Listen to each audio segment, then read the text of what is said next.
sexualmente. Então teve um confronto. Né? Isso, aí ela me deu pra minha mãe. Tá, e aí momento. minha mãe morava em Porto Alegre. Então eu saí de Juí pra Porto Alegre pra morar com a minha mãe. Minha mãe é uma criança, né? Imagina, ela me ganhou com 14 anos. Minha mãe tinha que trabalhar muito de manhã e de tarde, chegava muito de noite. Então a minha vida era comer miojo e salsicha.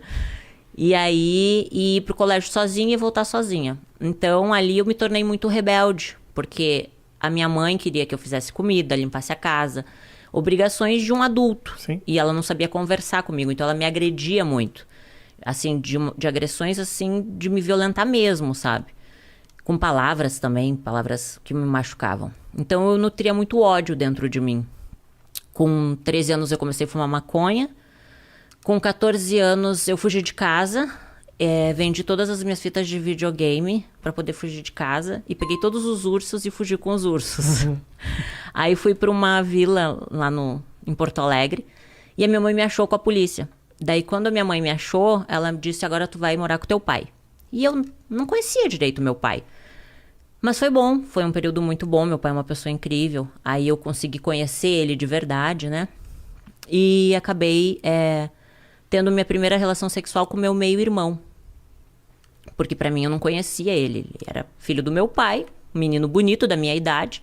A gente começou a ir pros bailes junto, bebi e acabou rolando. 13 anos mais ou menos? 14 anos. Só que assim, até então, eu nem entendia direito o que era irmão. Sabe quando a vida vai acontecendo, você é uma criança, você não tem um pai e uma mãe pra te orientar em nada. E você aprende pelas situações que te colocam.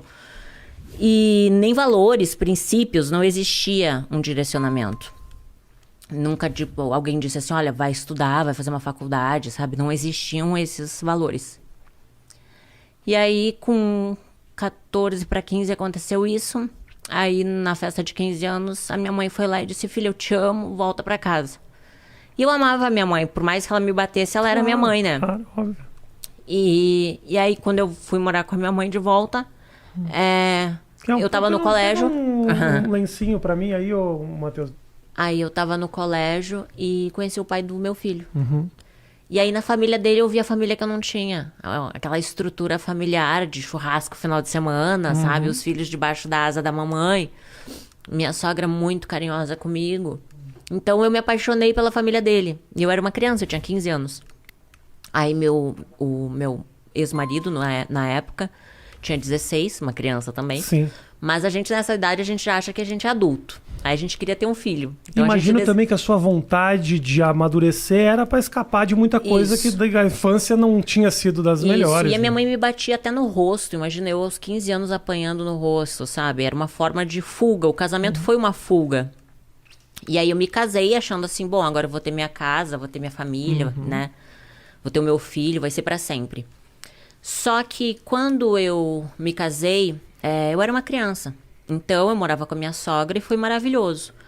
Aos 21 anos, quando a gente foi morar sozinho, eu e ele, a gente comprou um apartamento, eu me vi uma criança cuidando de outra criança, mimada, porque minha sogra me mimava, eu não sabia cuidar da casa. Então eu brigava por causa de um copo de água na pia, uma toalha em cima da cama, sabe? Então nosso casamento virou um inferno, porque eu não sabia ser uma boa esposa, eu não sabia. Pô, Eu difícil, você era uma criança. Eu era uma criança. E aí, aos 21 anos, só que ali, Rafa, a ambição cresceu dentro de mim. Porque eu comecei a ver as pessoas... Sabe quando você começa a ver o mundo? Pô, a pessoa tem carro. Eu quero ter um carro, sabe? Eu quero me vestir bem. Você começa a ver que existem pessoas que crescem financeiramente. Então, eu era coordenadora de RH de uma empresa de marketing promocional em Porto Alegre. Eu comecei como demonstradora no supermercado. E como eu sempre fui muito comunicativa e feliz, assim, sabe? A empresa que eu trabalhava me contratou como recepcionista, depois auxiliar do RH e depois coordenação do RH, mesmo sem faculdade.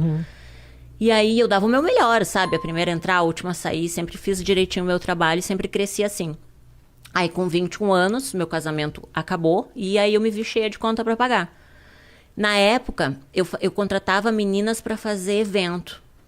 Nas feiras. Perfeito. E aí, quando eu falei com uma amiga minha, que eu tava com uma crise financeira, ela disse, olha, eu tenho uma amiga que fechou numa casa noturna e ganhou R$500. Eu disse, pá, R$500? O que ela fez? Ela tirou a roupa? Então eu vou tirar a roupa. Claro. Só que não foi bem o que aconteceu, né? Eu entrei...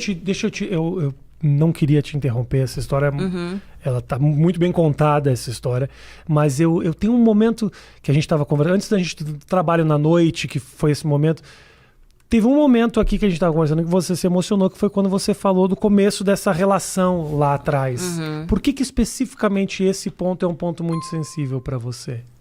Porque, desculpa te interromper. Na verdade, assim, quando mexe muito na infância, é muito difícil, né, Rafa?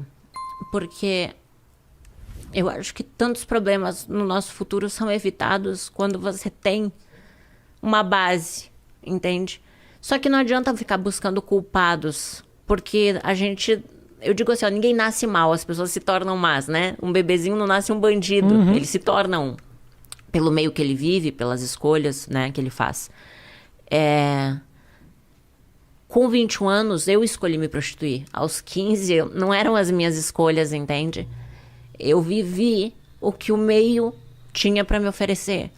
Então, falar disso não é escolher, porque eu escolho as coisas ruins e eu vou colher as coisas ruins. Mas você já nascer no meio de coisas ruins é muito difícil. Claro. Então, falar disso é bem difícil, sabe? Quando eu fui fazer o livro Morri para Viver, foi muito difícil. Porque foi mexer em coisas que é difícil de falar. Pô, imagina você vai falar que tua primeira relação sexual foi com o teu meu irmão. Eu já declarei que o primeiro orgasmo que eu tive foi com o cachorro da vizinha aos 11 anos, porque a vizinha trouxe o cachorrinho pra fazer sexo oral em mim. E são coisas que eu falo, 11 anos. São coisas que eu falo, Rafa, por quê? Porque me trouxe culpa há muito tempo. Durante muito tempo, a culpa, ela tava me matando. Falar sobre isso e ajudar as pessoas que ainda vivem esses traumas. Com certeza, entende? Claro. Porque a sociedade, ela é uma sociedade que ela te cobra ser o melhor, ter o melhor, ser o mais inteligente, ter a melhor faculdade, né? Como se você fosse só valer algo se você tem aquilo que o mundo fala que você tem que ter. E, na verdade, eu sou uma pessoa que não sou nada no mundo, entende?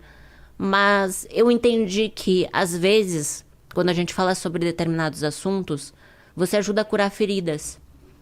Quando você fala o que você sofreu, você tira um peso de dentro de você, você tira uma pedra que muitas vezes te leva à depressão. E você escondeu essas histórias durante muito tempo? Esconder durante muito tempo. Então, hoje eu entendo, escrevendo livro, fazendo acompanhamento com psicólogo, com psiquiatra, eu consegui entender que, na verdade, muitas das minhas emoções estão relacionadas à minha infância, né? Estão relacionadas aos meus traumas, à rejeição. Eu sempre tive muito medo da rejeição. Então, eu já rejeitava com medo de ser rejeitada. Eu não conseguia ter relacionamentos duradouros com homens, porque eu fui abusada sexualmente, então eu não conseguia confiar em homem. Então, eu vi que muitas coisas que aconteciam na minha vida era uma bagagem que eu levava, uma mochila nas minhas costas. Então, quando eu fiz o livro Morri para Viver, foi justamente botar esse lixo para fora, sabe? Foi entender que, assim, eu não posso mudar o passado. Claro. Ele existe. Só que eu posso fazer novas escolhas, entende? Eu não sou aquilo. Eu vivi aquilo, sim. Por algum momento eu vivi e fui isso, mas hoje eu decido não ser mais. E acho que é importante que você também entenda que foi um passado duro, que não dá para simplesmente desconsiderar de que você realmente sofreu, porque não basta só você falar, é você também entender o significado. Me parece que o fato de você entender que o seu passado foi duro faz com que você consiga olhar para frente melhor. Porque também só contar essa história de uma maneira quase que não tivesse acontecido com você, também não sei se daria o mesmo resultado. Eu acho, Rafa, que todos nós, a gente tem um propósito, sabe? No mundo, sabe? Eu acho que Deus é vivo, que Deus existe. E Ele dá essa oportunidade pra gente, assim, de aprender. Eu acho que tudo que a gente sofre, a gente aprende. E hoje, olhando tudo que eu passei, eu vejo que mesmo a dor ensinou. Talvez se eu não tivesse passado por tudo que eu passei, eu não seria a pessoa que eu sou hoje, entende? Eu não teria os